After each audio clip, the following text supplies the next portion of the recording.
Okay, so now that we've had our hormone overview, let's get started. What are we going to do this week? Before you change too much, let's start with some simple tasks. It's better to do simple things first. One thing we'll look at is the steps to good digestion. These simple steps can work wonders, and changing habits can make as much of a difference as food changes. So before you do anything with food, before we do anything of any significant nature, let's make sure that the digestion process is good and that you're not doing anything from a habit perspective that could be impairing digestion and therefore impairing nutrients that you receive in the body. So these are the tasks for this week. To get started, I want you to fill out the results tracker sheet. So this is a sheet that you can download below, and it's basically you ranking how you feel in the different categories right now from 0 to 10. And we'll keep checking back in on this to track your progress. So just fill it out, don't overthink it, just whatever comes to mind, put down the number. The second thing I'd like you to do, because you might enjoy this, is to try lemon juice in water, and I have some other options mentioned here later on. This is a great way to start off your day, get your digestive juices firing. Your liver likes it, your gut likes it, everybody likes it, so it's a good thing to start the day with. And then I've also got here the steps to good digestion. You can pick one strategy or try all. It's your choice, because we want to keep this as functional for you as possible. And so therefore it's best that you make the choices that you're going to do and try to keep applying them, because you can, even if you only do one strategy this week, you can do another one next week. It doesn't matter. So before we get into that, download the results tracker sheet. You can either print it out or write it on the, or save it to your computer and type in it. Rank how you currently feel before you start each area on the tracker. And we're going to do this again at 7 days, 30 days, 60 days, and 90 days. This allows you to track how you're doing, and you'll be able to address any issues as you go. Number 2, before diving into your hormone foods and the reboot, try simple steps to help your body. So we talked about the lemon juice and water already, and the other options are, if you don't like lemon or you don't like lime, maybe a teaspoon of apple cider vinegar you could do, or 2 tablespoons of unsweetened cranberry juice and water. And it's always 8 ounces. And you can warm it up if you like. So you would put the cranberry juice or the apple cider vinegar in after the water was warm. And the same with the lemon juice. It's just a nice way to start the day. All right, so what are the steps to good digestion? Well, the first one is chewing. So you want to practice chewing. This is probably the most important steps to good digestion. Most of us are poor chewers.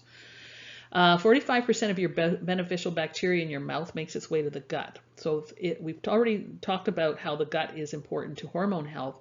If there's no other reason for you to chew, then this is it. Most people chew only 3 to 5 times before swallowing.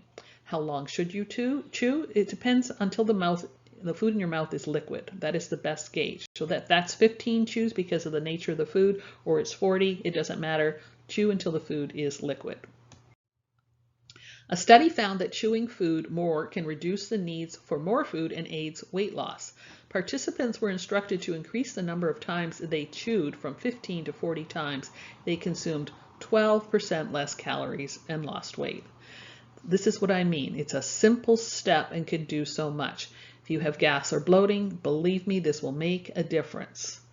When you're lacking energy, believe me, you will start getting more energy from your food because you've chewed it properly. So what this does is makes it easier for your intestinal tract to complete the digestion of food. It lowers the risk of gas and bloating. It makes nutrients more available. It increases the production of leptin and ghrelin in your saliva to help you regulate your appetite. You feel satisfied with less food. You seed your gut with beneficial bacteria. And good digestion is critical to having healthy hormones, as this allows the body to be supplied with the nutrients it needs. We will talk about whether or not, the adrenals, we talked about high cortisol, but you can have low cortisol and then they can become pooped, and then you need more nutrients. And it starts with digestion when you're trying to rebuild the cortisol levels in a pooped adrenal. Your saliva is key. It's antimicrobial and helps keep bad bacteria in the mouth at bay. If you want to help your gut, which will help your hormones, chew your food.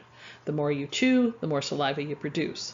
Saliva also helps the food coat taste receptors to let the body know what you've consumed, and it helps you experience the taste of your food more deeply so you can truly enjoy it.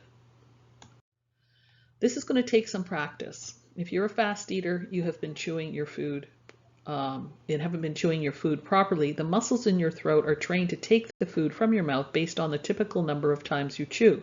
In order to train your throat muscles, you must make a conscious effort to pay attention to chewing. Eventually, with some practice, it'll be automatic and you won't have to count. You know to wait until it's liquidy, and your throat muscles will know to wait too. Once you've trained the muscles, you'll have trouble eating fast, and that's a good thing. And if you want to help your gut, which will help your hormones, you need to start at the beginning of the process. So chew. Your body will thank you. Other steps to good digestion. Take time to eat, at least 20 minutes for a meal. 40 minutes is better. I mean, if you're going to do all that chewing, it's going to be hard to do that in 20 minutes. Savor the flavor, right? Really pay attention to what you're eating and make sure you enjoy it. And as you're enjoying it, appreciate it. Small meals more often help prevent gas and bloating if digestion is a big issue. So if you do small amounts at a time, but more often, then it'll feel better. This may also help keep blood sugar stable and provide more energy through the day. Some people like it, some people don't. That's a choice.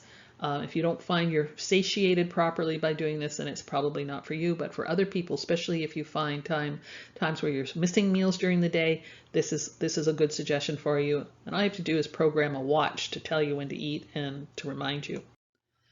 Try food sequencing. So if you are eating a meal that has vegetables, carbs, and a protein, then eat the vegetables first, then the carbohydrates, and the protein last.